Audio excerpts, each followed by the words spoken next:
Hi, I'm Amber WTI, and if you love to spoil your dog, but you want to give them something healthy, this should be what you reach for. PetLab Co's Probiotic Chew. These are amazing. The dogs just go crazy over them. They are a pork flavor. They're a little biscuit that is a chewable that you just give them with their food or on their own. Personally, I just feed it to them on their own because the dogs go wild for them. And I can feel good about what I'm giving them because I'm giving them something they really enjoy, but it's also really good for them. So my dog gets a lot of ear infections. A lot of gut problems will show up on the skin.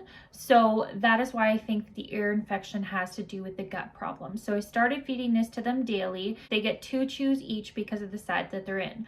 I really like these containers because they keep the food safe. They keep the treats safe. So we have this metal lid, but then we also have this plastic lid. So it's double lid so that you're not going to end up coming home and your dog has eaten all of the treats on you. It is filled with so many good ingredients to help with digestion and gut health. So I just love that I can give them something that's good for them and that also tastes good. So this is a splendid choice for a treat, and that is my point of view.